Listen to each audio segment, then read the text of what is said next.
प्रणाम। मैं प्रवीण पांडे और आप देखना शुरू कर चुके हैं न्यूज इंडिया। थंबनेल से तो आपको पता चल ही गया होगा कि आज की खबर किस चीज से संबंधित है। अभी हम कोरोना से बाहर ही नहीं आए थे कि एक नया खतरा हमारे सामने मुंह फैलाए खड़ा है।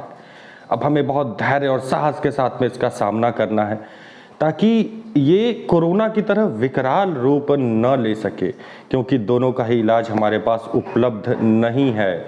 न ही कोरोना का सॉलिड इलाज है, अभी हम टीका लग रहे हैं, अभी पूरे नहीं हो पाए हैं, और उसी में मंकी पॉक्स जैसी बीमारी। आइए जानते हैं पूरी खबर को। मंकी पॉक्स केरल में देश के पहले मंकी पॉक्स के मामले की पुष्टि हुई है। मरीज को अस्पताल में भर्ती कराया गया है और इलाज शुरू हो चुका है। ऐसे में आइए जाने इसके लक्षण और बचाव के बारे में, क्योंकि इस समय यही सबसे बड़ा हथियार है। भारत में मंकी पॉक्स संक्रमण का पहला मामला केरल के कोल्लम शहर में देखा गया है। केरल की स्वास्थ्य मंत्री बीना जॉर्ज ने इसकी पुष्टि करते हुए बताया है कि यूएई से केरल लौट रहे एक व्यक्ति में मंकी पॉक्स के लक्षण देखे गए हैं। यह व्यक्ति संयुक्त अरब अमीरात में मंकी पॉक्स से संक्रमित एक मरीज के संपर्क में आया था। उसके नमूने जांच के लिए नेशनल इंस्टीट्यूट ऑफ वायरोलॉजी भेज दिए गए हैं। सैंपल रिपोर्ट से मंकी पॉक्स की पुष्टि हुई है। मरीज को अस्पताल में भर्ती कराया गया है और इसका इलाज जारी है। अब तक आए कुल 800 से ज्यादा मामले, पर अच्छी खबर यह है कि कोई मौत नहीं हुई। विश्व स्वास्थ्य संगठन के अनुसार दुनिया भर के कई देशों में इस वक्त कोरोना के और भी नई गंभीर बीमारियों का कहर फैल रहा है। दुनिया के 27 देशों में मंकी पॉक्स के करीब 800 मामले सामने आ चुके हैं। राहत की बात यह है कि अब तक किसी की मौत नहीं हुई है। अब जानते हैं क्या है मंकी पॉक्स। अमेरिका के सीडीसी के मुताबिक यह मंकी पॉक्स वायरस के संक्रमण के कारण होने वाली एक दुर्लभ बीमारी है। यह ऑर्थोपॉक्स वायरस जीनस से संबंधित है। इसमें वेरियोला वायरस जो कि चेचक का कारण बनता है, वैक्सीनिया वायरस जो चेचक के टीके में प्रयोग होता है, और काउपॉक्स वायरस शामिल है।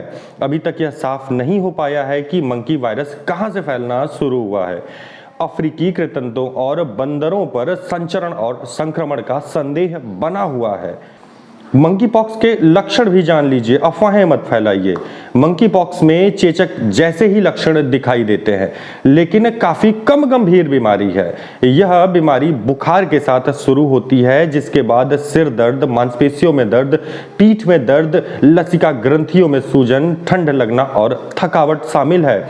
इसकी इन्फेक्शन अवधि बुखार से 1 या 3 दिन के बीच हो सकती है।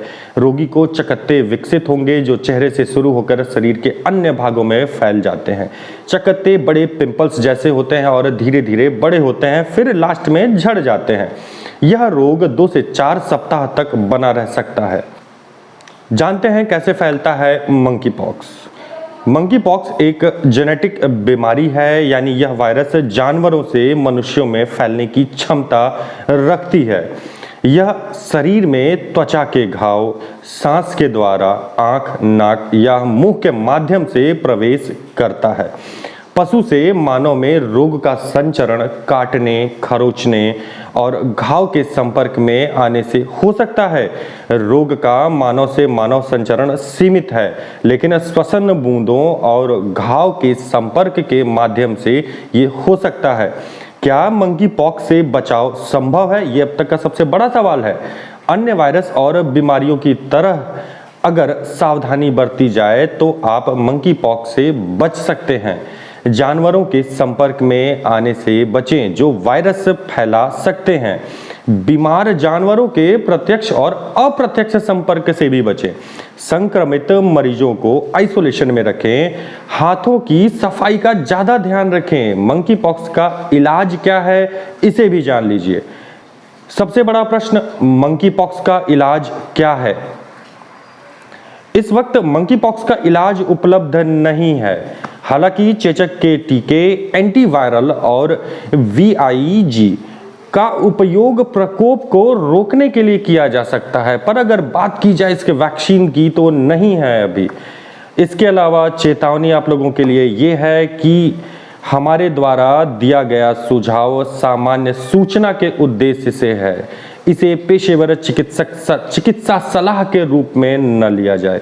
कोई भी सवाल या परेशानी हो तो हमेशा एक अच्छे और पेशेवर डॉक्टर से सलाह जरूर ले। आज की खबर में बस इतना ही, मिलते हैं अगले वीडियो में, तब तक के लिए प्रणाम।